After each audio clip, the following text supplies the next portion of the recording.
Ciao ragazzi, bentornati su VS, io sono Fabrizio, il cofondatore, e oggi siamo tornati da Pisa Orologeria in compagnia di Marta. Sì, esatto, ciao a tutti ragazzi.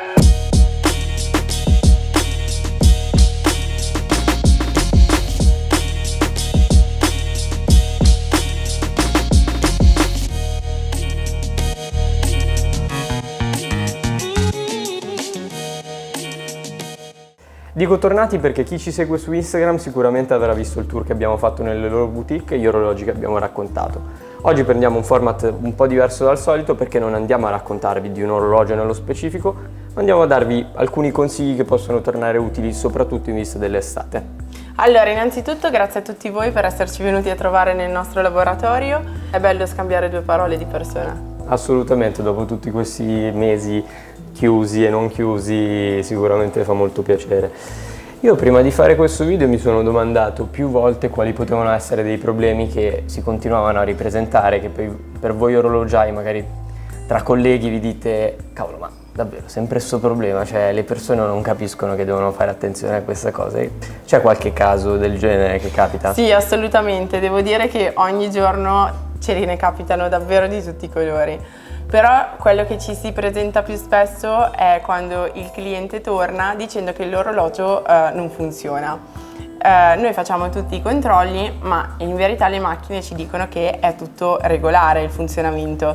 È cosa buona e giusta caricare l'orologio di 20 o 30 giri di carica per quanto riguarda gli orologi automatici, qualora si lasciassero sul tavolino o messi via per comunque caricare la molla di carica. Assolutamente, perché poi appunto come dicevi tu con gli orologi automatici è diverso, è un pochino diverso perché a volte basta dare una carica, un paio di giri di carica e l'orologio inizia ad andare. Devo dire che non è sufficiente, perché anche se noi diamo un invito all'orologio di 2 o 3 giri di corona per caricare l'orologio, non è sufficiente. Di conseguenza l'orologio ci darà problemi di malfunzionamento e rimarrà magari sempre un po' indietro. Quindi prima di indossarlo, caricare per bene.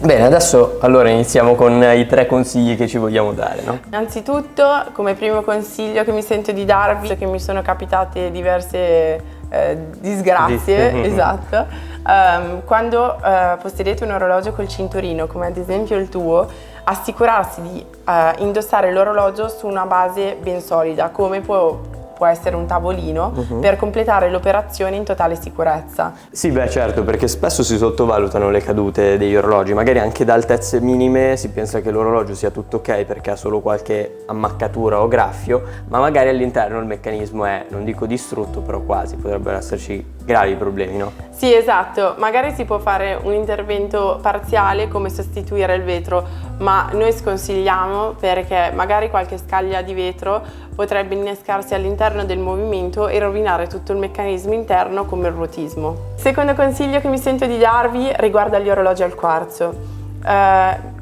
Non aspettate sempre che la batteria si esaurisca prima di sostituirla, ma di sostituirla nell'arco di un anno e mezzo per evitare che rilasci acido all'interno del movimento, di conseguenza possa provocare dei problemi, sì, all'interno del meccanismo. Esatto. E se l'orologio non viene indossato per un periodo lungo di tempo, sarebbe meglio metterlo via senza all'interno del movimento la pila. Il terzo consiglio è quello di indossare l'orologio qualche centimetro sopra il polso, così che non rovini i perni del bracciale e non subisca troppi urti sulla cassa.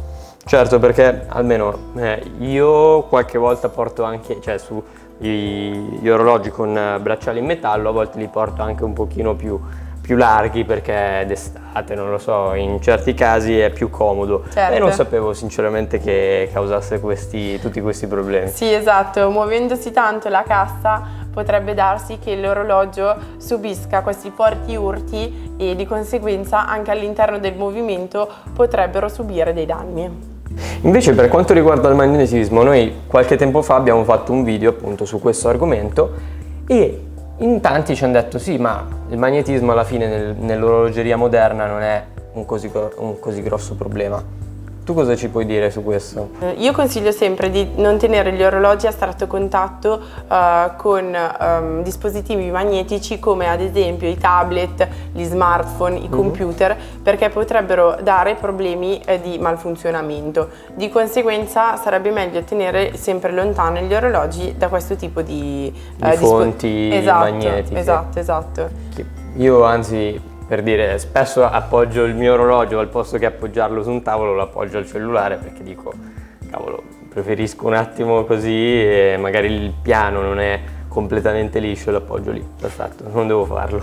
No, non devi assolutamente farlo perché veramente potrebbe riscontrare qualche problema a livello meccanico, di conseguenza presentare un problema di malfunzionamento. Sì. Come ultimo argomento, prima di lasciarci, parliamo dell'impermeabilità, che secondo me, in vista dell'estate, che è una stagione un po' rischiosa per i nostri orologi, è sempre importante parlarne. È davvero importante che il nostro orologio sia impermeabile. Assicurarsi sempre che la corona e i pulsanti siano ben avvitati sulla cassa e prima di immergersi in acqua sostituire le guarnizioni e fare un test di impermeabilità.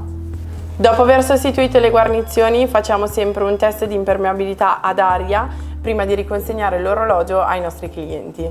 Io sinceramente non ho mai visto come si fa un test di impermeabilità e sono abbastanza ignorante su questo argomento, quindi mi fai vedere come si fa? Assolutamente, ti porto in laboratorio così ti faccio vedere andiamo. come si fa.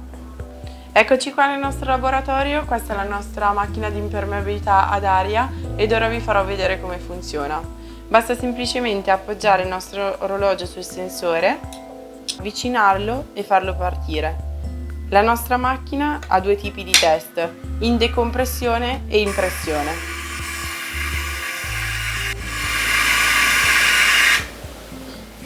Ecco a voi, il nostro test è buono, possiamo andare al mare con serenità. Bene ragazzi, grazie per essere stati con noi e grazie Marta per averci ospitato in Pisa Lab. Grazie a voi. Speriamo che questi consigli vi siano utili e ci vediamo al prossimo episodio con loro. Va bene, ci vediamo al prossimo episodio. Ciao a tutti. A presto.